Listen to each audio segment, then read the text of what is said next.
오늘 말씀의 제목을 한번 같이 외쳐봤으면 좋겠습니다. 따라합시다. 편견이 깨지면 차별도 사라집니다. 네. 자, 우리가 사람이 사는 방식을 보면 사실로 살아갑니다. 좀 어려운 말이 될 수 있어요. 사실 가운데 살아가는 것 같지만 사실은 그 사실을 보는 관점과 해석에 따라서 살아간다는 것을 볼 수가 있습니다. 돈이 있다, 돈이 없다, 이걸 보고 사는 것 같아요. 그죠? 돈을 벌었다, 돈을 잃었다, 성공을 했다, 성공을 못했다, 취업을 했다, 이런 사실을 가지고 우리는 인생을 사는 것 같아요. 그런데 사실은 어떻게 보면은 어떤 사실을 접했을 때에 그 사실을 어떻게 바라보느냐, 어떠한 관점으로 그 사실을 바라보느냐에 따라서 인생의 의미와 방향은 180도 달라지는 겁니다. 예를 들면 한 사람이 장애를 가지고 태어났어요. 여러분, 사실이죠. 부인할 수 없는 사실입니다. 그러나 장애가 그 사람에게 어떤 의미를 갖는지, 그리고 주변 사람들이 그것을 어떻게 받아들이는지에 따라 각자의 해석이 따라 다르고, 그리고 그 해석에 따라서 그 사람의 인생은 180도 달라질 수 있다고 말씀드릴 수 있어요. 자, 어떤 사람은요, 장애를 가지고 태어났어. 몸이 너무 아파. 늘 이 병을 달고 살아. 운도 없지. 재수 없지. 난 참 불행해. 난 왜 이럴까? 이렇게 부정적으로 보는 사람은 그 인생이 너무 힘들어요.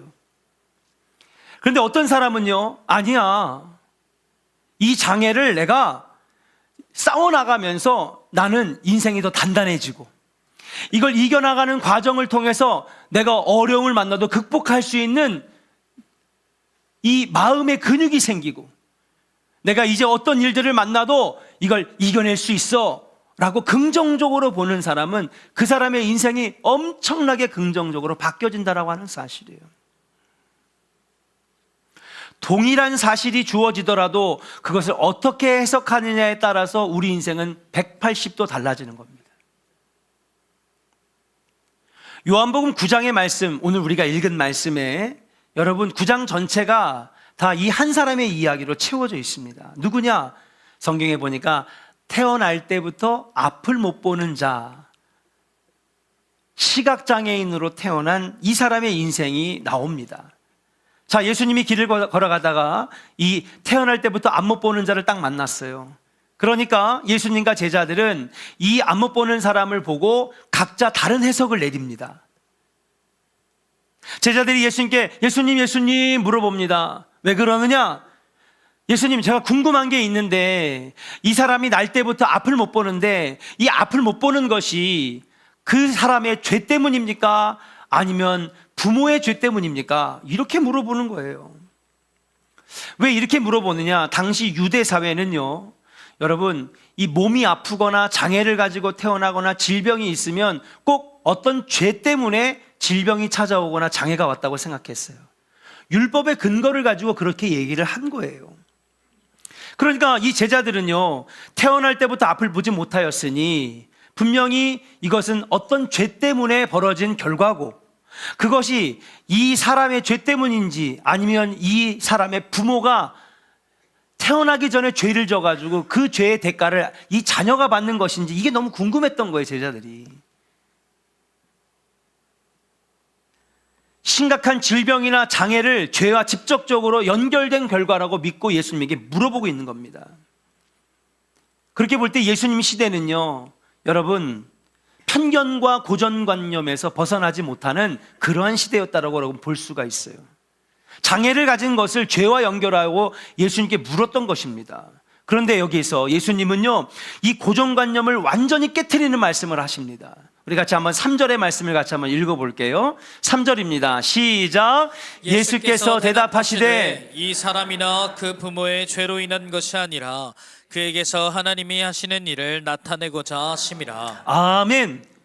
이 사람의 죄 때문에 앞을 못 보는 것이 아니야. 태어날 때부터 앞을 못 보는 이 장애가 부모의 죄 때문이 아니야. 죄 때문에 그런 것이 아니야. 예수님은요, 생각지도 못했던 관점의 말씀을 하십니다. 뭐라고 하느냐? 이 장애 때문에 하나님이 하시고자 하는 일을 나타내시기 위해서 이 사람에게 이런 장애가 주어졌다라고 하는 것입니다. 당시에 생각지도 못했던 답변이 예수님의 입에서 흘러나온 것이에요. 당시의 전통적인 사고, 당시의 생각과 편견을 거부하는 말씀이었습니다. 예수님은 이 시각장애인의 상태를 죄의 결과나 불행의 증거로 보지 않으시고 오히려 하나님의 영광을 나타내는 기회라고 보신 거예요. 이 말씀은 우리에게 중요한 교훈을 줍니다. 자신이나 다른 사람을 볼 때에 외적인 상태의 고통, 또 우리가 가지고 있는 마음의 약함, 또 정신적인 괴로움, 이게 누구의 죄 때문이 아니라, 누구 탓 때문이 아니라, 아니면 운이 나빠서 불행하게 해서 벌어진 결과가 아니라는 것이죠. 이것은 하나님께서 뭔가 그걸 통하여 하실 일이 있기 때문에 그 약함을 주셨다고, 그걸 통해서 뭔가 하나님의 영광을 드러내시기 위해서 이 약함을 주셨다고 여러분 말씀하시는 희망의 말씀, 은혜의 말씀이었는 줄로 믿습니다. 제자들은 장애의 이유를 불행에서 찾았습니다. 죄에서 찾았습니다. 그러나 예수님은 장애를 통해 하나님께서 어떤 일을 이루실지에 관심을 두셨다라고 하는 사실이에요. 이렇게 하나님의 영광을 드러내신 것을 말씀하신 후에 예수님은 이 태어날 때부터 안 못 보는 자에게 다가갔어요. 그래서 침으로 흙을 이겨가지고 그 다음에 안 못 보는 사람들에다가 이렇게 발라줍니다. 그리고 이 사람에게 얘기합니다. 너는 저기 실로암 연못가에 가가지고 너의 눈을 씻어라. 그 말씀에 순종하고 가서 실로암 연못가에 가서 그 흙으로 짓이겨진 그 눈을 그 물로 씻어내니까 여러분, 그동안에 한 번도 보지 못했던 그 장님이었던 그 눈이 열려지면서 고침받게 되는 놀라운 기적이 일어났는 줄로 믿습니다. 고침을 받았단 말이에요. 치유를 받았습니다. 그런데 오늘 말씀이 여기서 끝나는 것이 아니라 사실은 우리가 이 뒤에까지 다 읽어야 되는데 9장만 해도 여러분 몇 절까지 있느냐? 41절까지 있는데 다 이 시각장애인의 이야기예요. 그럼 고침받았다? 그러면 끝나면 되잖아요. 근데 왜 이 사람의 이야기가 44절까지 나올까? 사실은 치유와 기적의 이야기로만 끝나는 것이 아니라 이때부터 고침받은 이 사람에게 중대한 영적인 변화가 일어나기 시작을 합니다. 어떤 변화가 일어나느냐? 이 사람이 앞에서 예수님이 말씀하신 것처럼 약함 때문에 평생을 고통받았는데 예수님의 말씀에 의지하여 가서 믿음으로 씻었더니 눈이 떠지고, 야, 나 병 낫다, 나 치유받았다, 아싸 신난다, 그리고 집으로 돌아간 것이 아니라 그때부터 이 사람을 통해 예수를 증거하는 증언자의 사명이 나타나기 시작했다는 사실이에요. 예수님이 하나님으로부터 오신 분임을 증언하는 역할을 하면서 말씀 그대로 이 약함은, 이 장애는 그걸 통하여 뭔가 하나님께서 하실 일이 있으셔서 주신 약함이라고 하는 것을 증명해내기 시작합니다. 첫 번째, 어떤 일이 일어나느냐? 이제 눈이 떠졌어요. 예수님과는 떨어져 있습니다. 눈이 고쳐져서 동네로 들어오는데 사람들이 수근수근 대기 시작합니다. 야, 쟤 태어날 때부터 안 못 보는 사람 아니야? 아니야, 무슨 그런 말을 해. 얼굴 생김새는 비슷하지만 눈이 떠졌잖아. 아니야. 막 사람들이 지나가면서 막 얘기를 하는 겁니다. 맞다, 아니다, 맞다, 아니다.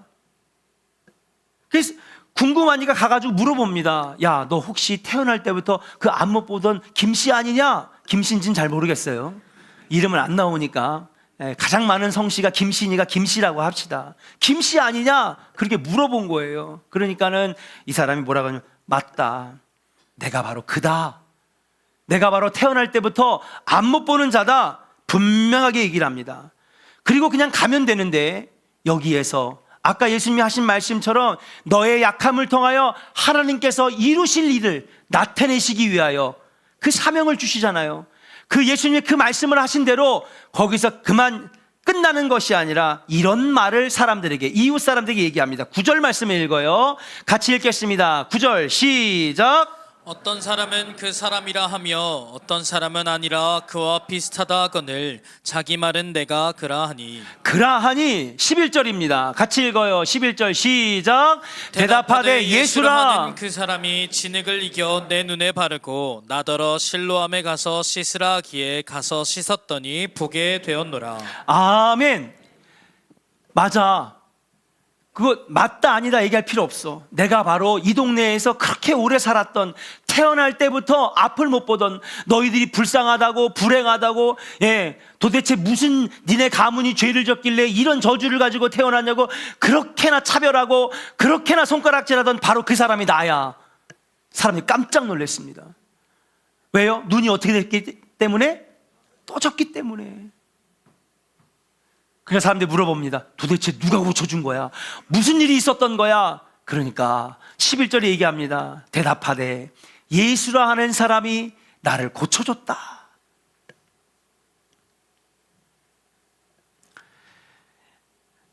예수를 모르는 사람들에게 지금 이 놀라운 기적과 치유의 역사가 누가 하신 것이라고? 예수가 한 거라고 지금 증언하고 있는 거예요. 예수? 그 있잖아. 막 무리를 걷고 뭐 천국을 얘기하고 회개하라고 천국 가까웠다고 얘기하는 그 예수, 그 사람, 우리 관심도 없는데 야, 그 사람이 너의 병을 고쳐줬어? 너의 눈을 뜨게 해줬어? 예수를 모르는 사람에게 지금 예수를 증거하는 증언자로 이 사명을 감당하게 되는 것을 볼 수가 있어요.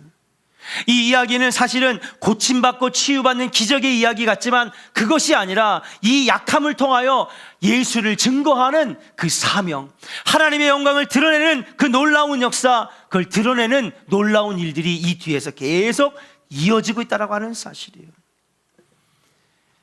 이 소문이 점점 퍼지게 됩니다. 그런데 얼마 안 있어 바리새인들이라고 하는 사람들이 이 사람에게 찾아옵니다. 이 바리새인들의 무리들은 누구냐? 신약의 성경이 읽어진 애를 시작하면 우리가 알 텐데, 예수님을 어떻게든지 심판대에 세우고 십자가에 달려 돌아가시게 하기 위해서 여러분 1년 반 동안 예수님 뒤를 1년 반 동안 졸졸졸졸 따라다니면서 예수에게 뭔가 꼬투리 잡을 거 없을까?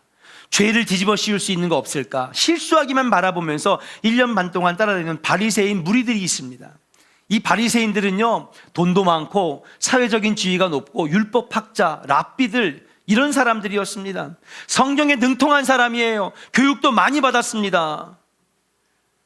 근데 예수님이 고쳐줬다라고 하는 것을 인정하고 싶지 않았던 거예요. 그래가지고 이 사람이 가서 물어봅니다. 이거 누가 했냐? 예수가 했습니다. 이거 예수가 한지를 어떻게 증명할 수 있느냐? 예수님이 정말 어떤 사람이냐?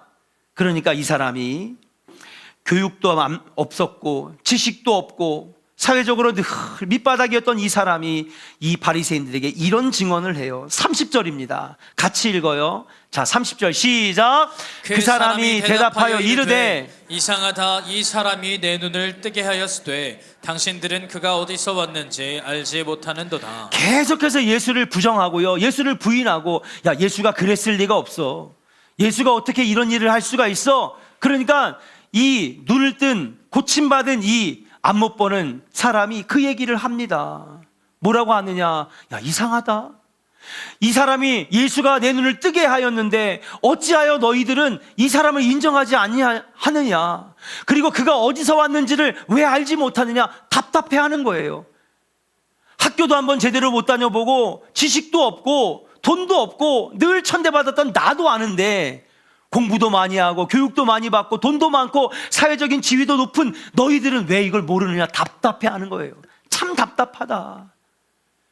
예수님이 누구로부터 왔는지 어디서 왔는지 알지 못하는 너희들이 답답하다라고 하는 것입니다.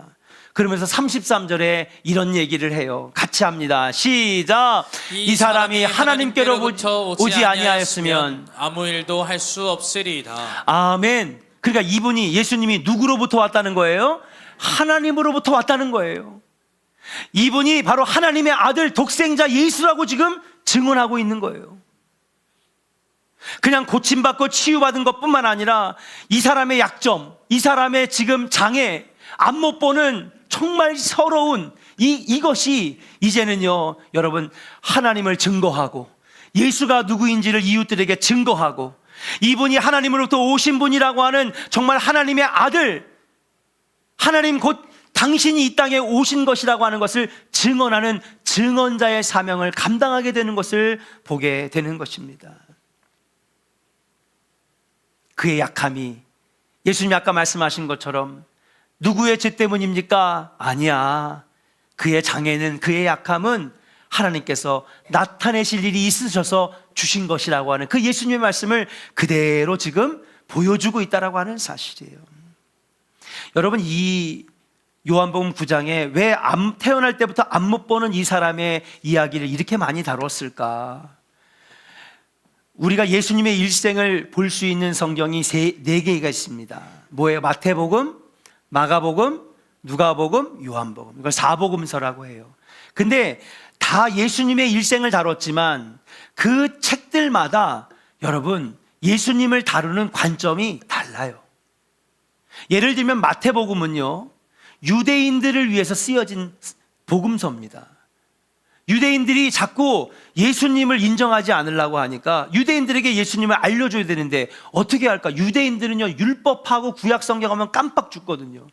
그래가지고 여러분, 마태복음에는 그렇게나 많이 구약 성경이 인용되어 있어요. 그래서 우리가 770년 전에 이사야 선지자가 말씀하신 그 메시아 봐라. 그 이사야가 예언한 그대로 지금 예수님이 하고 있지 않느냐. 예수님이 나타나실 때에 눈먼 자에게 자유를, 포로된 자에게 자유를, 걷지 못하는 자들이 걷게 되는 놀라운 기적이 일어나고, 이런 여러 가지 증거들이 예수님이 메시아라고 하는 걸 증거하고 있지 않느냐. 이게 내 말이 아니다. 여러분, 구약 성경이 지금 얘기하고 있지 않느냐. 너희들이 그렇게 신봉하는 구약 성경 율법에 지금 메시아에 대한 예언이 그대로 지금 예수님이 하고 있지 않느냐. 그래서 마태복음에는요, 예수님이 메시아라고 하는 것을 인정하려고, 설득하려고 쓰여진 책이 바로 마태복음입니다. 그러면 요한복음은 뭘까? 요한복음은요, 예수님이 곧 하나님이다. 예수님이 곧 하나님의 아들, 말씀이 육신이 되어 오신, 성육신하신 하나님이시라고 하는 것을 알려주기 위해서 쓴 책이란 말이에요. 그래서 여러분, 요한복음의 1장은 어떻게 시작하냐면요, 태초에 말씀이 계시니라, 말씀이 육신이 되어 이 땅에 오셨다라고 하는 거예요. 하나님은 곧 말씀이시고 하나님 말씀으로 세상을 창조하셨는데 그 말씀이신 하나님이 육신을 입고 오신 분이 바로 예수님. 그렇기 때문에 예수님은요, 곧 하나님이시고 하나님의 권세와 능력, 신성을 다 가지고 계신 분이다. 그렇게 가르쳐주는 책이 바로 요한복음이에요. 그래서 요한복음은 유대인들이 아닌 이방인들을 위해서 쓰여진 책이다. 그 여러분, 요한복음엔 이런 표현이 뭐예요? 나는 누구다, 나는 누구다. 요한복음 6장에 보면요, 예수님은 나는 생명의 떡이다, 나는 살아있는 생명의 떡이다. 8장 12절에 보면 나는 세상의 빛이라. 오늘 말씀에도 보죠, 예수님이 나는 세상의 빛이라. 또 나는 포도나무여 너희는 가지니. 이게 다 요한복음에 나오는 거예요. 그래서 이 요한복음에 이런 표현이 많아요. 예수님이 나는 누구다, 나는 누구다. 예수가 누구인지를 여러분 알려주려고 그렇게 만들어진 책이 요한복음인데, 오늘 보니까 그 역할을 누가 해요? 바리새인들이 하는 것도 아닙니다. 종교 지도자들이 하는 것도 아닙니다. 회당에서 예배를 진행하는 제사장들이 하는 것도 아니에요. 그렇게 성경을 잘한다라고 하는 사람이 예수에 대해서 아무도 증언하지 않고 오히려 예수를 부정하잖아요. 그런데 놀랍게도 태어날 때부터 앞 못 보는 이 맹인이, 교육이란 건 받아본 적도 없고 지식도 없는 이 사람이, 사회적으로는 천대받고 돈도 없고 가난했던 그가 예수가 하나님의 아들이십니다. 이분이 하나님으로부터 오지 않았다면 도대체 누구라고 말씀드릴 수 있습니까? 이분이야말로 하나님이십니다 라고 증언하는 것이 바로 이 앞을 못 보는 사람을 통해 지금 증언되고 있다는 사실이에요. 그래서 요한복음을 쓴 이 기자는요, 요한복음 9장을 이렇게 길게 여러분 쓰고 있다는 사실이에요. 그렇습니다. 고침받은 이 사람은 예수님이 하나님께로부터 오신 분임을 증언하며 하나님의 영광을 드러내는 사명을 감당하고 있다는 사실이에요. 사랑하는 조원의 성도 여러분, 우리도 마찬가지입니다. 우리의 약함이 하나님의 영광을 드러내는 도구가 될 수 있는 줄로 믿습니다. 우리의 연약함이 하나님의 영광을 드러내는 통로가 될 수 있음을 믿으시기를 주의 이름으로 간절히 축원합니다. 우리의 질병 때문에 우리가 괴로워하고 아파하고 낙심하는 것이 아니라 그 질병 때문에 여러분 놀라운 하나님의 일이 드러나는 역사가 일어나게 될 줄로 믿습니다. 그 여러분 믿음이 좋은 성도들 보면요, 만약에 사고를 당했거나 큰 질병이 있거나 아니면은 내가 그렇게 남편을 위해서 기도했는데, 내가 그렇게 가족을 위해서 기도했는데, 사고가 나잖아요. 그러면요, 제가 이제 신방을 가요. 성경을 들고 이렇게 가가지고, 권사님 얼마나 마음이 상심이 크겠어요. 그럼 믿음 좋은 분들은요, 벌써 이 믿음의 시각이 있는 거예요. 아니에요, 목사님. 오히려 이번에 이 수술 때문에 하나님께서 이번에 우리 가족을 구원하실 거예요. 지금 이 질병 때문에 치료받고 있지만 하나님 이것 때문에 우리 남편이 하나님을 찾을 거예요. 믿음의 눈으로 보는 거예요. 근데 어떤 사람은 재수없게 사고 당해가지고, 내가 뭘 그렇게 잘못했다고. 사랑하는 여러분, 여러분의 믿음의 눈이 열려지기를 주의 이름으로 간절히 축원합니다. 제자들은 아직도요 세상의 시각을 가지고 바라보는 거예요. 아우, 재수없게 왜 저렇게 태어났을까? 아이고, 참 불행하기도 하지. 도대체 부모가 뭔 짓을 저질렀길래, 도대체 부모가 뭘 잘못했길래 저렇게 어려움을 당해? 이런 편견적인 시각이 아니라, 아니야, 예수님처럼 그 약함을 통해, 그 질병을 통해 하나님이 하실 일이 있어서 그 약함을 주신 거야. 예수님은 믿음의 눈을 열어 그 맹인을 바라보게 되었다라고 하는 사실이에요. 그래서 오늘 우리가 깨달아야 될 것이 무엇입니까? 한번 믿음으로 선포합시다. 하나님은 나의 약함을 통해서 당신의 일을 이루십니다. 우리 옆 사람에게 축복합시다. 하나님은 나의 약함을 통하여 당신의 일을 이루십니다. 믿으시면 아멘. 하나님은요, 우리의 약함을 통하여서, 때로는 질병을 통하여서, 내가 가진 장애를 통하여서 오히려 하나님의 영광을 드러나게 하시고 하나님의 일들을 감당케 하신다라고 하는 사실입니다. 하나님은 약함을 통해서도 자신의 일을 이루시는데, 그러나 약함을 사용하시는 하나님의 방식이 오늘 맹인을 고쳐준 것처럼 반드시 치유로 나타나는 것은 아니에요. 사도 바울의 고백이 이를 잘 보여줍니다. 사도 바울은 평생 이 기도를 끊지 않았어요. 뭐라고 하냐? 하나님, 제발 내 육체의 가시를 제거하여 주시옵소서. 사도 바울에게 육체의 가시가 있다, 이거를 제발 제거해 달라고 평생을 기도했습니다. 여기서 말하는 육체의 가시는 육체적인 질병을 말하는 건데, 여러분 제가 설교 때도 여러 번 이 사도 바울의 육체의 가시를 설명한 적이 있는 것 같아요. 간질로 고생해서 막 지나가다 그냥 쓰러집니다. 안질로 잘 앞이 안 보였습니다. 이러한 육체적인 질병으로 사도 바울이 평생을 고생했어요. 근데 여러분 참 아이러니한 게 뭐냐면요, 사도 바울은 가는 곳마다 뭘 했냐면요, 병자를 그렇게 많이 고쳤거든요. 사도행전 16장, 19장, 17장, 20장 거기에 보니까 수많은 병자들을 살렸어요. 심지어는요, 사도 바울이 막 복음을 전하다가 저기서 막 사람이 병이 났고 벌떡벌떡 일어나고, 그리고 사도 바울이 막 땀 나가지고 땀 닦은 이 수건에 사람들이 먼저 가져가가지고 손 얹으려고. 왜냐하면요, 사도 바울이 땀 닦은 수건에다 손을 얹으면 병이 막 낫는 거야. 얼마나 영역이 세면은요, 안수하지 않아도 땀 닦은 수건에다 손만 얹어도 그냥 병자들이 막 낫는 거예요. 사도행전 20장에 가니까요, 죽은 자까지 살렸대. 지금까지 죽은 자를 살리신 역사는 예수님이 유일한데, 사도 바울의 사역 가운데 죽은 사람이 살아났어요. 16장에 보니까요, 수많은 귀신들을 쫓아냈대. 근데 정작 본인의 육체의 질병은 고쳤어요, 못 고쳤어요? 못 고쳤어요. 못 고쳤단 말이에요. 그러니까 사도 바울이 괴리감이 생기잖아요. 아니 주님, 저의 이 손을 통하여, 이 기도하는 손을 통하여 그렇게나 많은 사람들 고쳐주고, 안수할 때마다 병자들이 벌떡벌떡 일어나고 죽은 자도 고쳐주고 귀신도 쫓아냈는데 왜 하나님 내 질병은 안 고쳐줘요? 그러니까 주님은 바울에게 이렇게 응답하셨어요.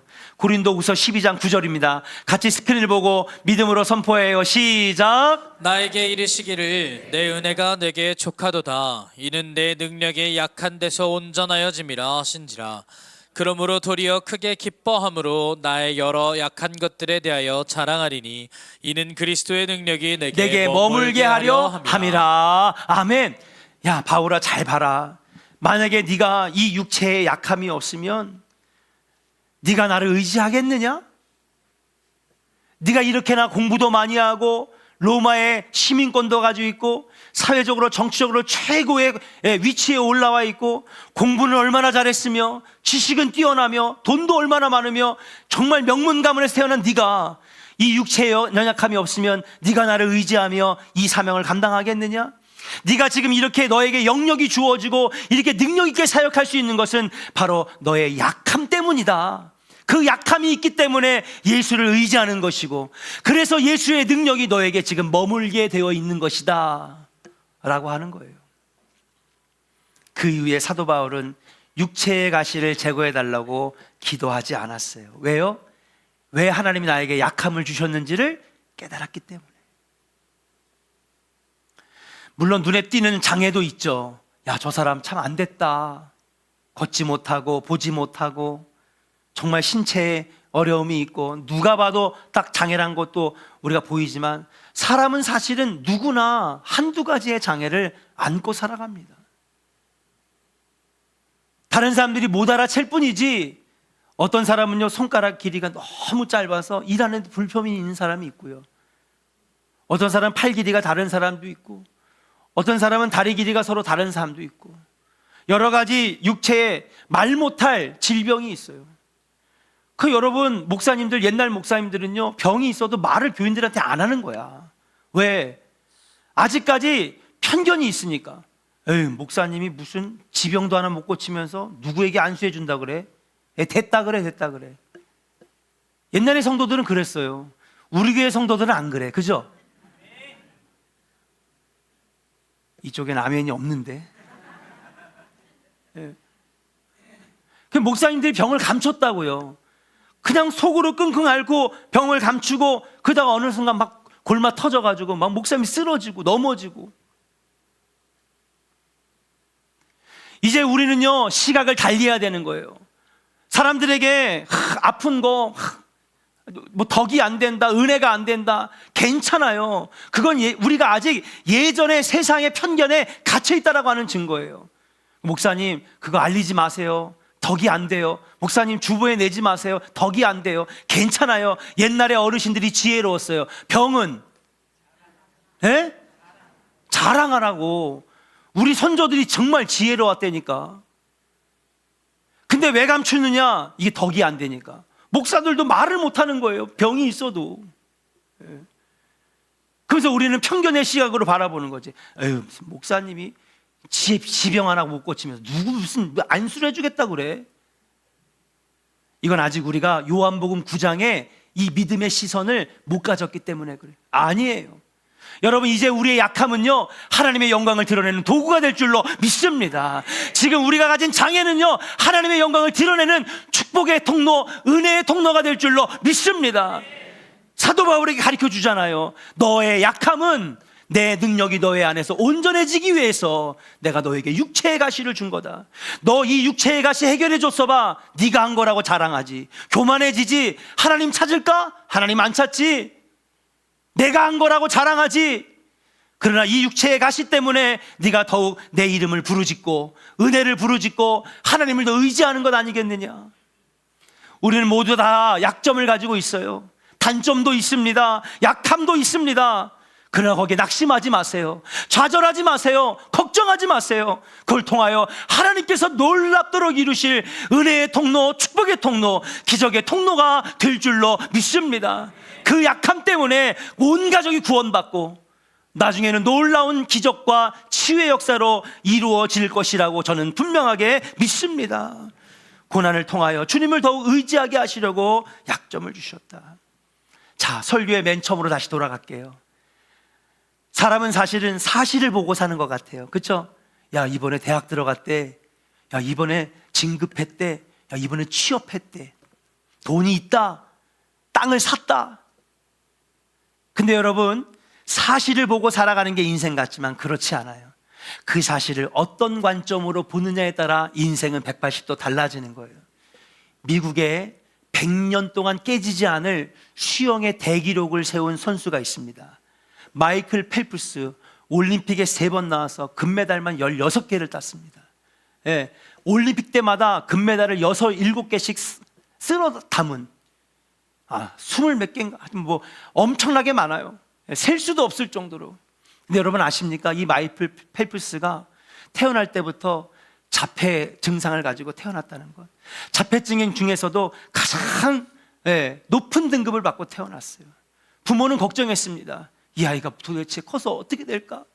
늘 눈물로 밤을 새웠다고 해요. 근데 그때마다 말씀을 읽으면서 아니야, 내 능력이 약한 데에서 온전하여 증인이라.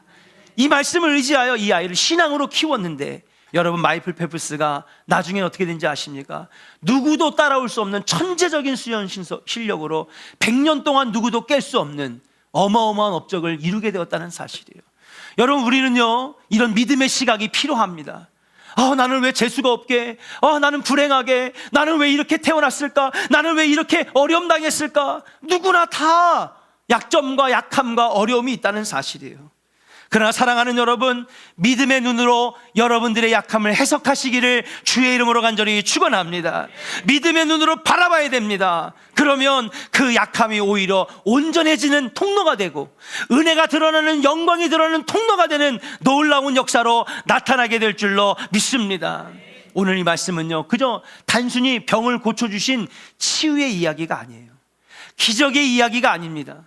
당시 유대 사회에 팽배해 있던 세상의 관점, 제자들도 가지고 있던 여러분 이 세상의 편견을 부셔버리는 은혜의 말씀, 은혜의 사건이라고 하는 사실이에요. 따라합시다. 인간의 약함은 하나님의 영광을 드러내는 도구가 될 수 있습니다. 할렐루야. 이렇게 말씀하시면서 편견을 깨트리고 차별을 무너뜨리는 기초를 보여주셨다라고 하는 사실이에요.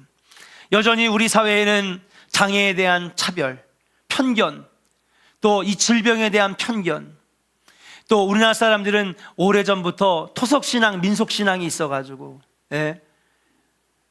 우리 조상의 탓 때문에, 누구의 죄 때문에 내가 이렇게 이런 일이 벌어졌다, 내가 이걸 안고 산다, 그런 시각이 있습니다.